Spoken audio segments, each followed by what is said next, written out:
धाकड़ खबर, बेखौफजुमा बेबाक अंदाज। धाकड़ खबर में आपका स्वागत है। मैं आपके साथ हूं अकरम रईस खान। वैश्विक हलचल, जी हां, वैश्विक हलचल का वो ताजा बुलेटिन लेकर रोजाना की तरह, लेकिन 2 दिन गायब रहने के बाद, आप जानते ही हैं 2 दिन बगैर हाजिर रहा हूं, आपके सामने हाजिर नहीं हो पाया। आप लोगों के बहुत सारे फोन आए, बहुत सारे मैसेजेस आए, उसके लिए बहुत शुक्रिया, बहुत आभार। आपका प्यार और भरोसा मेरे साथ यूं ही बना रहे, हमारे चैनल के साथ यूं ही बना रहे। हम लोग भी अपनी कोशिशें लगातार इसी क्रम में जारी रखते हैं। उसी सिलसिले को आगे बढ़ाते हुए आज का बुलेटिन आपके सामने फिर से एक बार रखने जा रहे हैं, जिसमें बात करेंगे देश दुनिया ही नहीं, गाजा, फिलिस्तीन, इजराइल और ईरान से जुड़ी हुई कुछ खास खबरों की। क्योंकि इन तमाम खबरों पर तबसरा, तज़किरा, चर्चा करने के लिए हमारे साथ फिर से एक बार जुड़ने जा रहे हैं कृष्णकांत जी यानी के जी, जो भारतीय वायुसेना के रिटायर्ड ऑफिसर हैं और जियो पॉलिटिक्स पर वाकई में अपनी पैनी नजर रखते हैं। बहुत शुक्रिया सर वक्त देने के लिए। थैंक यू मिस्टर अकरम।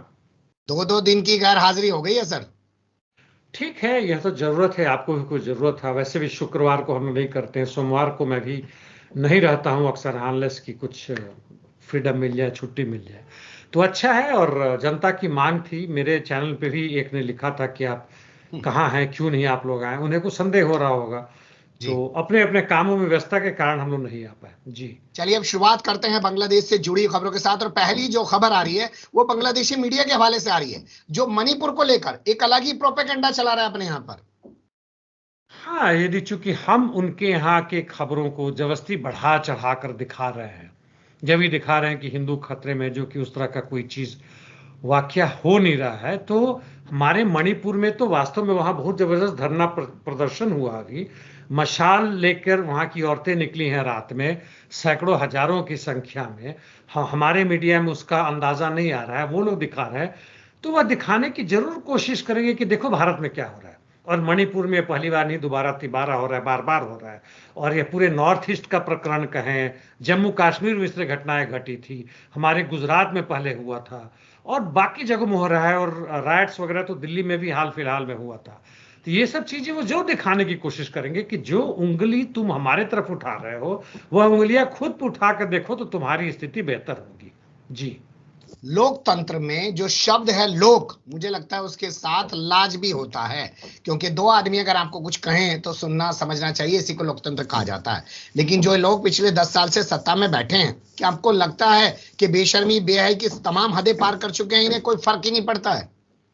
यदि फांसीवादी ताकतें हमारी बात सुने और शर्मिंदगी महसूस करने लगे तो फिर फांसीवाद का उदय नहीं होगा। जी, बिल्कुल, एक लाइन में आपने बहुत बड़ी बात कह दी है। खैर, अब अन्य खबरों का रुख करते हैं और बड़ी खबर आ रही है हरियाणा से। वहां पर चुनाव पहले 1 अक्टूबर को होना था, फिर चुनाव आयोग को दिव्य ज्ञान हुआ कि साहब नहीं, 5 अक्टूबर को वहां पर मतदान कराया जाएगा। तो वहां से एक बड़ी दिलचस्प खबर निकल के आई है। गुरमीत राम रहीम, जो अपने आपको पिताजी कहलवाता है, हत्यारा है, बलात्कारी है, उसको 6-6 बार पैरोल जिसके दौर में दी गई, वो जेलर भाजपा का प्रत्याशी बन गया है सर।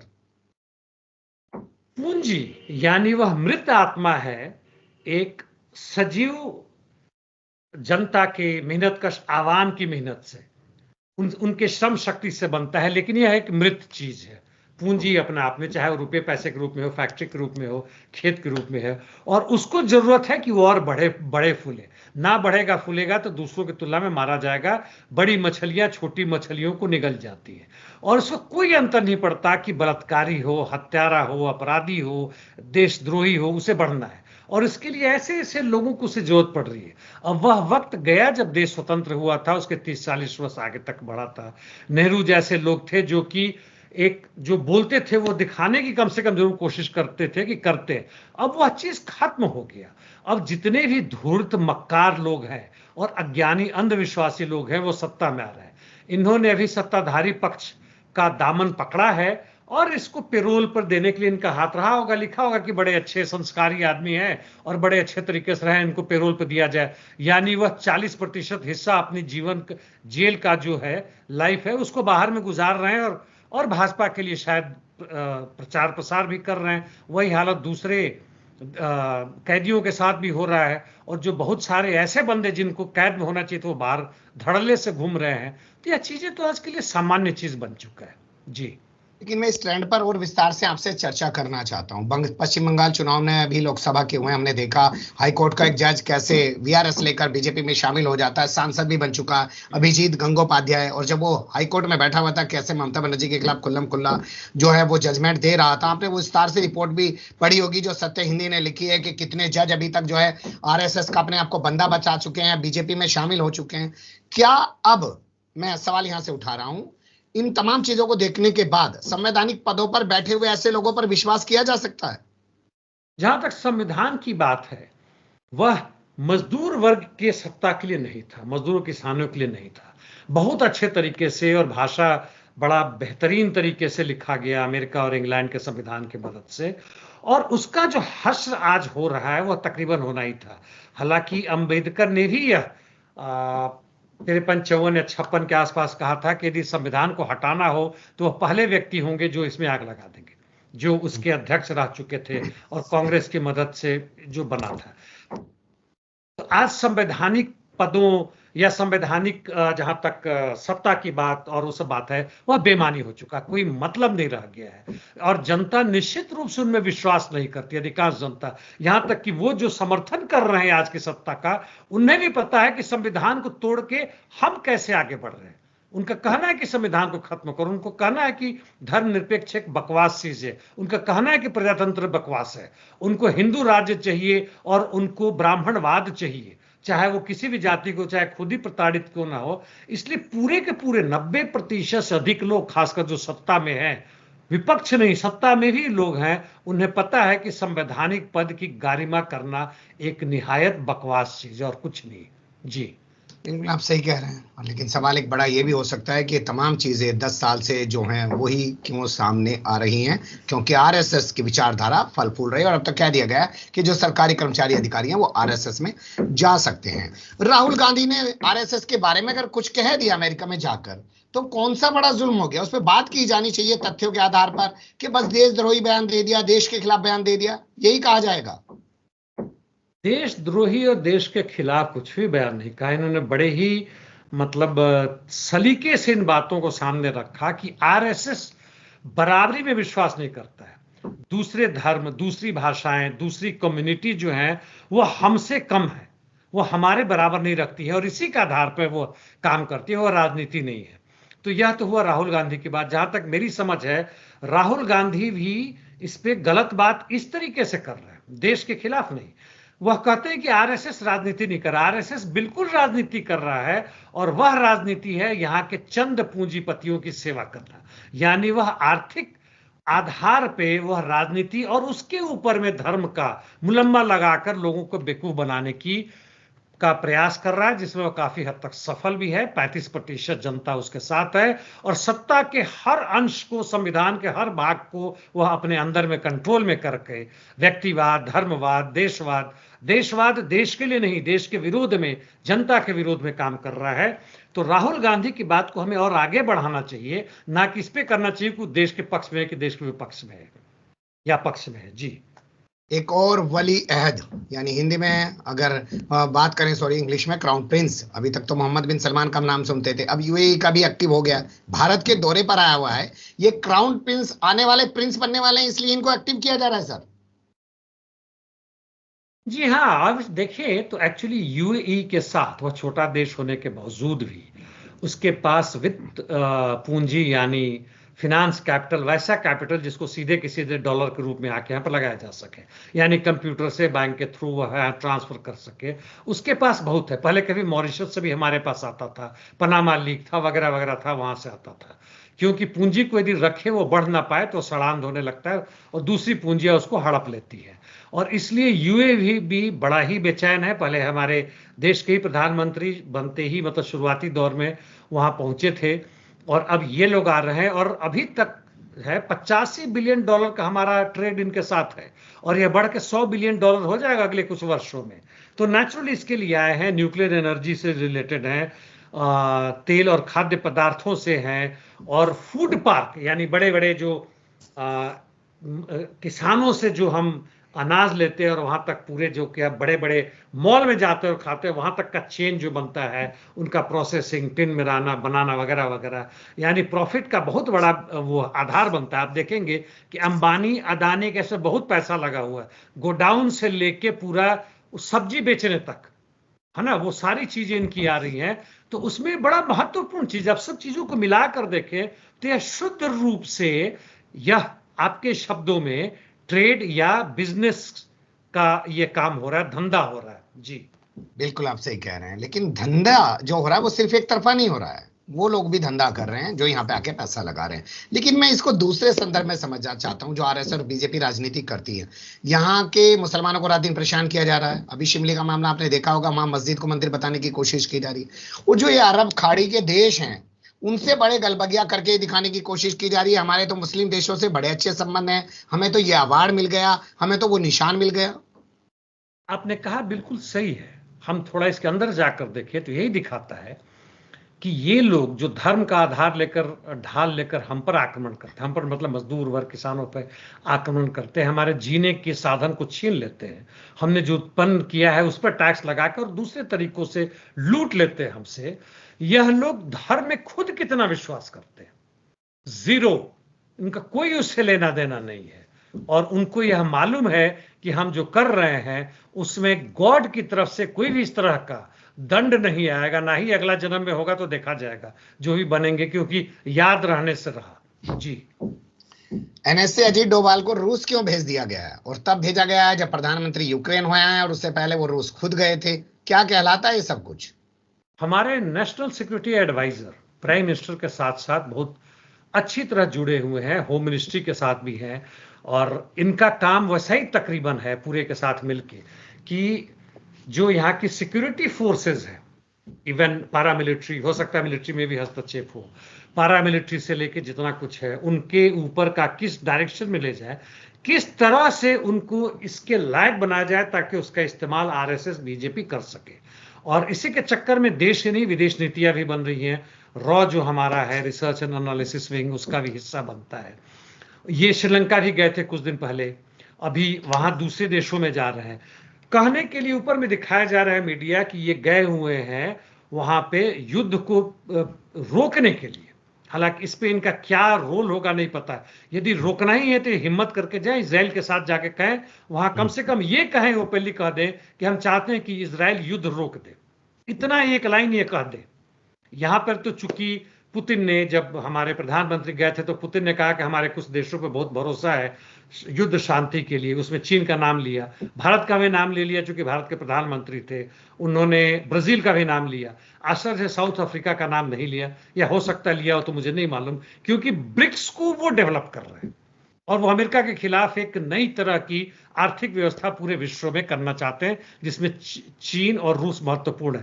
तो इसमें गए हुए हैं, और मुख्य रूप से रूस को भी बहुत सारे ऐसे सामान चाहिए जो पाबंदी के कारण अमेरिका ने लगा रखा है, उनको नहीं मिल पा रहा है। उसमें छोटे छोटे बारूद बनाने के, सुई वगैरह से लेके, चाकू वगैरह से लेके सब कुछ चाहिए, और भारत भी पूरा करने में संभवतः समर्थ नहीं है। भारत ने जो तेल खरीद रखा है, रुपया दे रखा है, और रूस भी चाहता है कि इस रुपया का हम करें तो क्या करें, तो भाई ये सब जो तुम्हारे सामान हमें दे दो। और यही, इसी को समझौता के तहत कुछ उसमें मुलम्मा लगा के कुछ हम भी सिक्योरिटी से मांगने गए हैं। आज वोटिंग होने वाला है यूएन में। मेरा सवाल फिर मैं आगे और बढ़ाना चाहता हूँ, प्रधानमंत्री दौरा करके आए, फिर इसके बाद इनको जाना, कहीं ऐसा तो नहीं कि पुतिन नाराज हैं और जाके कुछ मनाने वनाने की कोशिश की जा रही है, मैनेज करने की कोशिश की जा रही है यूक्रेन दौरे के बाद? पुतिन यदि नाराज हैं तो नेशनल सिक्योरिटी एडवाइजर उनसे मिलकर उनकी नाराजगी दूर नहीं कर सकते। यह पुतिन के लिए डिग्रेडिंग बात होगी। अब कल जो है सो आप अपने पीए और स्टाफ अफसर को भेजना शुरू कर दें। हालांकि जहां तक अजीत डोभाल का बात है, वह काफी हाई पोजीशन पे है। भारत की जहां तक राजनीति में बहुत महत्वपूर्ण रोल है। मोदी, अदानी और अंबानी, और उनके बाद जो देखें तो ये सब आते हैं, जिसमें शाह और वगैरह लोग आते हैं, उस मतलब मेन ग्रुप में है। लेकिन रूस के लिए नहीं है। वहां पे यदि बराबरी का देखें तो रूस के लिए, वहां रूस के जो दूसरे सिक्योरिटी एजेंसी वाले हैं, जो एडवाइजर हैं, उनसे मुख्य रूप से बात होगी, ना कि पुतिन से मिलने के लिए कर रहे हैं। और इस स्तर पर कुछ बातें होंगी कि क्या करें, कैसे करें। जी पाकिस्तान में पीटीआई पर फिर आफत आ गई है। राष्ट्रीय अध्यक्ष समेत बहुत सारे नेताओं को उठा उठाकर जेल में ठूस दिया गया। कुछ जान बचाने के लिए विधानसभा के अंदर बैठ गए। मुख्यमंत्री गायब हो गया। क्या ऐसा हो गया परसों की रैली में जिसके बाद ये क्रैकडाउन हुआ पाकिस्तान में सर? आज से 2-2.5 दशक पहले पूरे विश्व में देखें तो पक्ष विपक्ष में इस तरह की लड़ाइयां नहीं होती थी, क्योंकि उन्हें डर था कि वो आपस में लड़ाई करेंगे या कुछ होगा तो वाम या कम्युनिस्ट जो है वो आगे बढ़ेंगे जनता के लिए सही मुद्दा लेके। लेकिन अब जनता के लिए सही मुद्दा को लेकर आने वाले इस स्तर पे, बड़े स्तर पे कोई भी क्रांतिकारी पार्टी नहीं है। भारत में तो नहीं है, वो हम लोग देख ही रहे, विदेशों में भी तकरीबन नहीं के बराबर है। और इसलिए जो पक्ष में आ जाता है वो कहता है कि भाई विपक्ष यदि आता, हमारी सत्ता लेता है, जिस तरह से हमने उसका भंडा फोड़ा है वही हमारा भी भंडा फोड़ेगा, क्योंकि दोनों धूर्त है, मक्कार है और दोनों के दोनों बिल्कुल भ्रष्ट है। पूरे देश की जनता को लूट रहे हैं, पूरी जो जितनी संपत्ति है अपने पूंजीपति वर्ग के साथ मिलकर सारा लूट रहे हैं। और यहां पे जो नई सत्ता में आए हैं वह पूरी कोशिश कर रहे हैं, उनको इमरान खान से डर है कि कहीं जेल से निकल गए, पीटीआई से डर है क्योंकि वास्तव में सही तरीके से चुनाव हो आज भी वह जीत जाएंगे। और एक नई जो कानून उन्होंने बना रखी है, पीस एंड सिक्योरिटी एक्ट ब्ला ब्ला जो बना रखी है 2024 में, उसके अंतर्गत किसी को भी ला के अंदर ठूसने के लिए पर्याप्त है। और यह हंगामा चल रहा है, यह ना समझते हुए कि जनता उठ खड़ी हुई तो फिर एकमात्र स्थिति आएगा कि फिर से फौज सत्ता में आएगी। यदि क्रांति हो गया तो बात अलग है। यदि फौज के निचले स्तर के अधिकारी और वहां के सिपाही यदि भड़क गए, सैनिक भड़क गए, तब तो चीज ही अलग हो जाएगा। लेकिन यदि ना हुआ तो इनका भी वही हालत होगा जो कि अपने विपक्षी का आज कर रहे हैं। जी बिल्कुल आप सही कह रहे हैं। लेकिन अब रुख कर लेते हैं बगल का अफगानिस्तान। एक देश है जो 3 साल पहले तालिबान के हैंडओवर हो गया, किसी तरीके से अमेरिका यहाँ से भाग गया। अब बीबीसी बड़ा चिंतित है, वहां पे बच्चे कुपोषित हो के मर रहे हैं सर। देखिए, 2 बातें हैं। बीबीसी ने जो रिपोर्ट लिखा है उसमें कितनी सच्चाई है यह हमें दूसरे तरीके से नहीं मिला। वो लिखा है इसने कि करीब 32 लाख बच्चे ऐसे हैं जो कुपोषण के और अन्य तरह की बीमारियों से ग्रसित हैं। और इसके कारण जहां अस्पताल की बात कर रही है जलालाबाद, और उसमें है हर रोज इतने 3, 4, 5, 6 बच्चे मर रहे हैं। और कुछ जो फोटो भी डाले हैं वो बड़ा ही दर्दनाक है। लेकिन बीबीसी एकमात्र यह दिखाने की कोशिश कर रहा है, देखिए मान लेते हैं कि यह न्यूज सही है या कुछ हद तक तो सही होगा, क्योंकि जहां तक अफगानिस्तान की बात है, कई दशक से लड़ने के बाद वहां अर्थव्यवस्था खत्म हो गई है, यूएनओ और अमेरिका का पूरी की पूरा बंदिश है। जहां तक चीन की बात है उस तरह से पूरी की पूरी मदद नहीं कर रहा है कि इनको बचाया जा सके। तो हालात खराब है औरतों का, आपने औरतों को घर से निकलना बाहर बंद कर दिया, आर्थिक स्थिति और भी खराब हो चुकी है। लेकिन जो दुनिया में बाहर दूसरी जगहों में हो रहा है, जहां तुम्हारे लोग लड़ रहे हैं, उसमें तुम खामोशी बरतते हो या इनडायरेक्टली इसको करते हो। बाय द वे यह न्यूज अल जजीरा में भी आया है, केवल बीबीसी में नहीं है। यह अल जजीरा ने इन्हीं को कोट करके थोड़ा मोड़ा किया, ज्यादा नहीं किया। जो गाजा में हो रहा है, 9000 को सीधे तुमने मार दिया, 9000 बच्चों को मार दिया। सूडान में हो रहा है, अफ्रीका के कई देशों में बच्चे भूखमरी से मर रहे हैं, लैटिन अमेरिका के कई देशों में हो रहा है, भारत और बांग्लादेश में भी बच्चे मर रहे हैं या कुंठित हो जा रहे हैं, ठूंठ हो रहे हैं। मतलब एक नॉर्मल जो प्रोग्रेस होता है, डेवलपमेंट होता है बच्चों को, वो नहीं हो रहा है। उन चीजों को बिल्कुल तुम वो कर रहे हो। अमेरिका तक में भी कुपोषण के और बच्चे जो हैं सो स्कूल से बाहर हैं और बाहर के टेंट में रह रहे हैं, उसको तुम गायब कर दे रहे हो। यानी उसका जो बृहत्तर रूप है यह दिखाने से साफ लगता है कि भैया जब यही स्थिति है, इसका मतलब आज की जो तथाकथित रूप से प्रजातंत्र है वही कुछ गड़बड़ है, वही सही नहीं है। इसको बीबीसी नहीं दिखाएगा। जी बिल्कुल आपने सही कह दिया, ज्यादा इस पर कोई कमेंट करने की जरूरत बनती भी नहीं है। लेकिन ऐसा ही मामला लगता है जर्मनी से आ रहा है। ऐसा इसलिए कह रहा हूं क्योंकि यहाँ पे भी मुस्लिमों से जुड़ा हुआ मामला है। मुस्लिम चरमपंथ का हवाला देते हुए सीमाएं सील कर दी हैं, विदेश मंत्री कह रहा है जर्मनी की। वहां पूरे यूरोपियन यूनियन के लिए 28-29 देश है और शेंगन एक कानून है, इसके हिसाब से जो उन्होंने आपस में किया है कि बॉर्डर को लॉक नहीं किया जाएगा। एक देश से दूसरे देश यानी यूरोपियन यूनियन के सारे देश के नागरिक आसानी से आ जा सकेंगे। इंग्लैंड बाहर निकल गया तो उनको वीजा की जरूरत पड़ेगी, लेकिन बाकी सबको जरूरत नहीं पड़ेगी। और इस सीमा को बंद करने के लिए, क्योंकि कुछ दिन पहले वहां जब आतंकी हमला हुआ था, चाकू मारी और वो सब हुआ था, कई उसमें 2, 3, 4 नागरिक मारे गए थे। उसके बाद से दूसरी चीज ये हुआ कि जो वहां का विपक्ष है, ऑल्टरनेटिव फॉर जर्मनी, वह एक जिला में वहां अच्छी तरह जीत गया, म्यूनिसिपैलिटी कॉर्पोरेशन जो चुना हुआ था, और उसके बाद से वहां हंगामा है।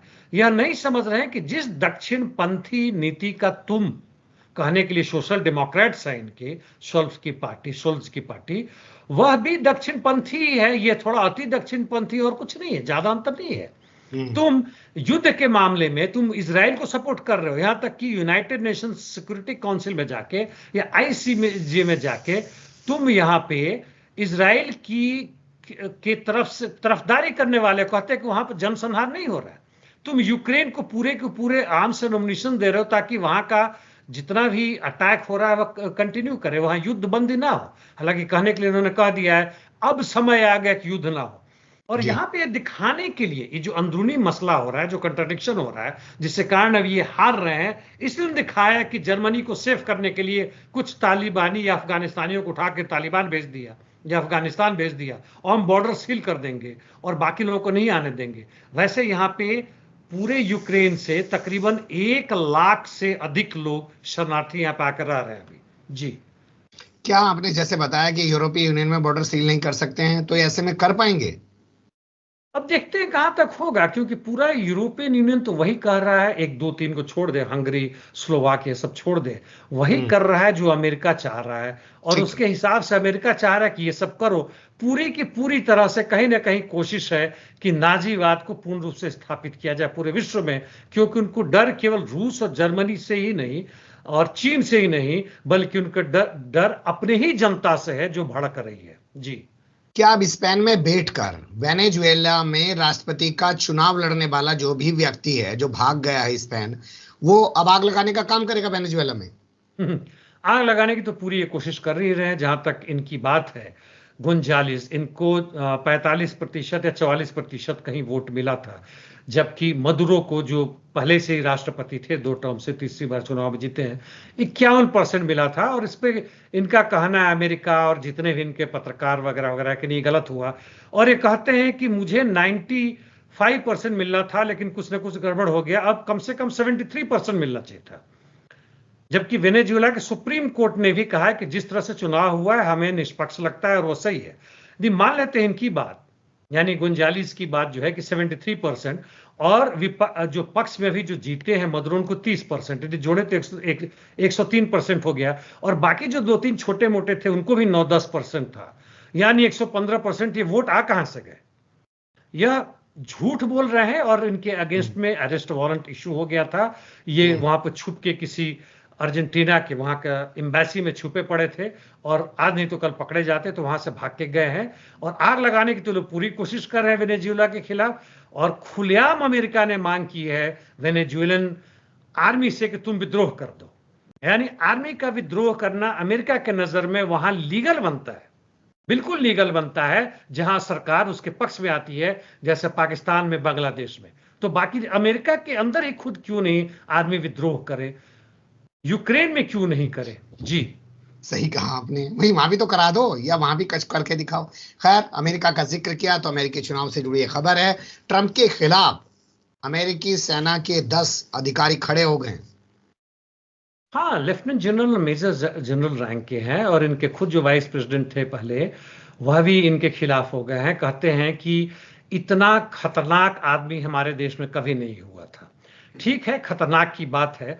तो इसके साथ साथ हमें बता दूं कि एक तुलसी गवाड होती है, यह भी पहले डेमोक्रेटिक पार्टी यानी बाइडेन की पार्टी की थी, और बाइडेन की के तरफ से सीनेटर थी, लॉ मेकर थी, जीती थी, और वहां की अच्छी खासी जानी पहचानी, मतलब लेफ्टिस्ट तो नहीं है लेकिन प्रो जनता की बात करती, युद्ध के खिलाफ बात करती हैं, पैलेस्टीन लैंड की सपोर्टर है जी। तो ये जो है उनको छोड़ दिया था 2022 में ही। अब कहती है इन्होंने, कमला हैरिस के सामने कहा कि कमला हैरिस जो कह रही हैं कि ये एक प्रोसिक्यूटर यानी लॉयर की तरह जो इन्होंने काम किया और आम जनता को करने के लिए, अमेरिका की आम जनता के करने के जो काम किया उसके लिए बड़ी गर्वान्वित है। जबकि 1500 जो ब्लैक एंड ब्राउन यानी काले और भूरे लोग, भूरे मतलब हम लोग ही आते हैं उसमें, एशियन लोग जो आए हैं, 1500 लोग जेल में इनके कारण पीछे पड़े हुए, हल्के से मारजुआना यानी जो कश लेते हैं वो मिला के जो खाते हैं नशा के लिए। और जब इनसे पूछा गया कि आपने कभी लिया, तो हा हा हंस रही है, यानी इन्होंने भी कभी लिया होगा। है ना। तो इनकी वो कर रही है। दूसरी तरफ ये भी कहा कि जेल में वहां पे बड़ा महत्वपूर्ण है, वहां के जेल में जो समय खत्म हो गया, कैदियों को बाहर निकलना था, उनसे बेल के लिए कुछ पैसा मांग के एक नया कानून बनाने की बात आई, तो उन्होंने मना कर दिया। और जिसमें कमला हैरिस का भी हाथ था, ये इन्होंने वोट दिया, और उसमें टर्म खत्म होने के बावजूद जबरदस्ती जेल में रहे और कई कैदी मर गए जेल के अंदर में, और उसमें कमला हैरिस का हाथ है। तो केवल हंसने से इन्होंने जो अपराध किया है कहीं बाहर नहीं जाती है। और यदि जीत गई तो युद्ध दुनिया में जो अभी मुख्य रूप से 2 जगह चल रहा है, यानी गाजा में एंड यूक्रेन में, और भी भड़केगा। यह बिल्कुल युद्ध के पक्ष में है। तो दोनों पक्ष विपक्ष एक दूसरे को जानते, एक दूसरे से अदला बदली कर रहे हैं। देखिए क्या होता है। जी बिल्कुल सही आप कह रहे हैं, एक नागनाथ है, एक सांपनाथ है, और उसी में से चुनना है। लेकिन उनके हंसने के ऊपर मुझे वो महिला याद आती है जो कौन बनेगा करोड़पति में अमिताभ बच्चन के सामने पहुंच गई थी और बहुत हंस रही थी। आपने देखा था वो वीडियो? नहीं, मैं ये सब चीजें बहुत शायद ही देख पाता हूँ। जी अच्छा चलिए, खैर अब शुरुआत करते हैं फिर गाजा से जुड़ी खबरों की। और इसमें जो पहला अपडेट है वो ये कि अमेरिकी कांग्रेस में एक प्रस्ताव लाया जा रहा है, या अमेरिकी कांग्रेस से कहा जा रहा है कि कुछ दबाव बनाओ साउथ अफ्रीका के ऊपर, ताकि वो आईसीजे में जो मुकदमा डाल रखा है इजराइल के खिलाफ, उसमें सरेंडर कर जाए। हाँ, दबाव डाला जा रहा है, प्रस्ताव भी आ रहा है, और यह आ रहा है जियोनिस्ट रिजीम यानी इजराइल की तरफ से आ रहा है कि अमेरिका दबाव डाले साउथ अफ्रीका पर, साउथ अफ्रीका पर दबाव डाल के जो भी इनके अगेंस्ट में केस है, इजराइल के अगेंस्ट में, नेतन्याहू के खिलाफ, उसको वापस ले ले। यानी जितनी तरह की तिकड़म ये लोग कर सकते हैं, पूरी कोशिश इनकी जारी है कि कैसे भी हो, आईसीजे हो, आईसीसी हो, या यूनाइटेड नेशंस का सिक्योरिटी काउंसिल जनरल असेंबली हो, यानी हर तरह की वो आवाज जो पैलेस्टीन के पक्ष में आता है उसको बर्बाद कर दिया जाए। जी इसी के साथ खबर ये आ रही है सर कि यूएनजीए में फिलिस्तीन के हक में प्रस्ताव लाया जाएगा, इजराइल के हस्तक्षेप को रोकने के लिए वोटिंग हो सकती है। वोटिंग आज ही होना चाहिए, यदि होता है आज के बाद हो सकता है, कुछ दिन के बाद भी हो। और उसमें 193 देश है, और इसमें इजराइल के राजदूत यानी जो यूएन के, यूनाइटेड नेशंस के राजदूत है, उन्होंने कहा है कितना विभत्स और भयानक ये प्रस्ताव है, ये शर्मनाक प्रस्ताव है। भला पैलेस्टीन को फ्रीडम दे दो और वहां से पूर्ण रूपेण इजरायली फोर्सेस को वापस कर दो। और यह प्रस्ताव आया है पैलेस्टीनियन अथॉरिटी की तरफ से। तो यदि यह आता है तो निश्चित रूप से आएगा। देखना है कि 170 आता है कि 180 आता है, क्योंकि कुछ लोग इसमें वो भी कर लेंगे, एब्सटेन भी कर लेंगे, यानी वोट ना देंगे, जिसमें भारत की संभावना बनती है, क्योंकि सीधे के सीधे इजराइल के खिलाफ है। देखने की बात है, अमेरिका तो नेचुरली उसके अगेंस्ट में प्रस्ताव करेगा। अमेरिका और इसके साथ 2-3 ऐसे देश के नाम आते हैं जिनके बारे में हम जानते भी नहीं है। कहने के लिए देश है, स्वतंत्र है, लेकिन केवल वोट देने का अधिकार, कुछ लेना देना नहीं है। जी सीरिया में 5 हमले हुए हैं सर, 18 लोग मारे गए हैं। जिम्मेदारी कोई क्यों नहीं ले रहा आगे बढ़ के, ना इजराइल ना अमेरिका। अब इजराइल ले ना ले, लेकिन यह निश्चित है कि इजरायली फाइटर्स आए हैं, और वहां पे रिसर्च सेंटर करके था, और इसके बारे में उनका कहना है कि यहाँ बहुत पहले से ईरान वहां पे मिसाइल डेवलप करने का रिसर्च कर रहा है। हालांकि सीरिया का कहना है कि वहां पढ़ाई लिखाई के काम होते थे, और इन्होंने 14 या 16 लोगों को मार दिया, और बहुत सारे लोग घायल भी हो गए हैं। ले ना ले, यह भी एक अजीबोगरीब बात है। जहां तक ईरान की बात है, उसने निंदा की है, लेकिन ईरान का 1 महीना से अधिक हो गया इस्माइल की हत्या किए हुए। अभी ईरान जो है सो सीधे नहीं करा, बल्कि वहां के आईआरजीसी चीफ ने यहां तक कह दिया कि हम दूसरे तरीके से इनका बदला लेंगे। अब दूसरा तरीका क्या होगा मुझे नहीं मालूम। तो ये सब बातें हो रही है, लोग मर रहा है, लेकिन युद्ध शांति की बात नहीं हो रही है। जी ईरान के राजदूत को यूक्रेन ने तलब किया है, और जबकि रूस के जो विदेश मंत्री हैं वो कुछ खंडन भी कर रहे हैं कुछ चीजों का। हाँ, वो जो 100-200 मिसाइल आने की, जो शॉर्ट रेंज मिसाइल आने की बात है, और द वॉल स्ट्रीट में और दूसरे जगहों से उसका कंफर्मेशन था कि आया है। यहाँ तक कि ईरान के भी एक लॉ मेकर ने बोल दिया था, जैसे एमपी होता है, कि हाँ यहाँ से गया हुआ नहीं जाना चाहिए क्योंकि वॉर एस्केलेट कर जाएगा। जबकि आईआरजीसी के चीफ ने, और अब तो फॉरेन मिनिस्टर रशिया के लावरोव ने भी कह दिया कि हमने ऐसा कुछ नहीं लिया, तकरीबन 1000 आएगा। तो इसी पर उन्होंने राजदूत बुला के पहले ही से धमकाओ कि भाई ऐसा करोगे तो बड़ा खतरनाक होगा, और इस तरह की हम लोग कार्रवाई करेंगे कि उसको हम लोग खुद ही वापस नहीं ले पाएंगे। यानी डायलॉग मारने में वो लोग कहीं से भी हमारे हिंदी फिल्मों के हीरो से कहीं पीछे नहीं है, कि एक बार हमने जो कमिटमेंट कर दी खुद की भी नहीं सुनता हो, उस टाइप की बात है। जी फिलिस्तीन से करीब जो 2 देश हैं मुस्लिम, उनसे जुड़ी 2 खबरें हैं। सऊदी अरब के क्राउन प्रिंस ने बात की अमेरिका के एनएसए से, और जो बॉर्डर बंद हो गया था 3 इजरायलियों की हत्या के बाद जॉर्डन का, उसे खोल दिया गया। दोनों खबरों के क्या आपस में कोई जुड़ाव है सर? जुड़ाव की संभावना है। वैसे इतना बता दूं कि जो 3 सैनिक या 3 सिविलियन या सिक्योरिटी फोर्सेस इजराइल के मारे गए थे, तो वहां से ट्रक का आना जाना यहां से इस देश से बहुत सारा होते रहता है, लगातार होते रहता है। मतलब हर रोज 50 से 100 ट्रक आते हैं, उसमें सारा सामान आता है अरब वर्ल्ड से। और यह इजराइल के लिए जरूरी है, मजबूरी है, नहीं तो ये सामान आएगा कहां से? कहने के लिए वेस्ट बैंक के लिए भी आता है, तो सारा दुकान सारा कुछ तो इजरायली ही कंट्रोल करते हैं बाय इलाज।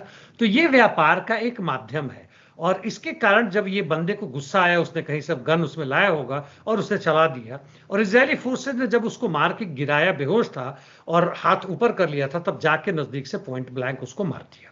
यानी ये दिखाने की कोशिश कि भाई हम छोड़ते नहीं है, और 60 से 70 ट्रक ड्राइवर्स को पकड़ लिया।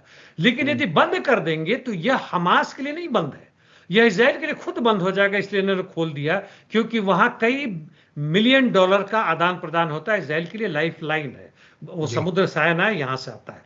और जहां तक इसकी बात है, सऊदी अरेबिया के प्रिंस की बात है, MBS की बात है, तो वो पहले तो उन्होंने शुरुआती दौर में जब लड़ाई शुरू हुआ था, ये नहीं हुआ था गाजा पट्टी वाले, जब यूक्रेन की लड़ाई शुरू हुई थी करीब 1.5 से पौने 2 साल वर्ष पहले, उस समय अमेरिका का कोई भी आया था तो मिलने से मना कर दिया था।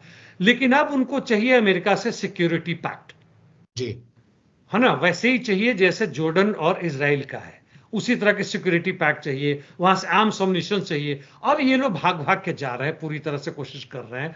तो अमेरिका और इजराइल का तो कहें तो 50% से अधिक कंट्रोल है पूरे अरब वर्ल्ड के ऊपर, और जो चाहते उस तरह करवा रहे हैं।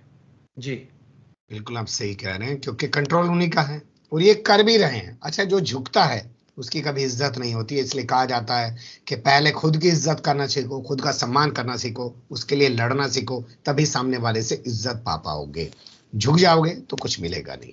बहुत शुक्रिया, आपने बहुत बारीकी से तमाम चीजों पर रोशनी डाली। फिर आपके साथ किसी और मुद्दे पर जुड़ने की कोशिश करेंगे। अभी के लिए इतना ही, धन्यवाद। Thank you mister Akram.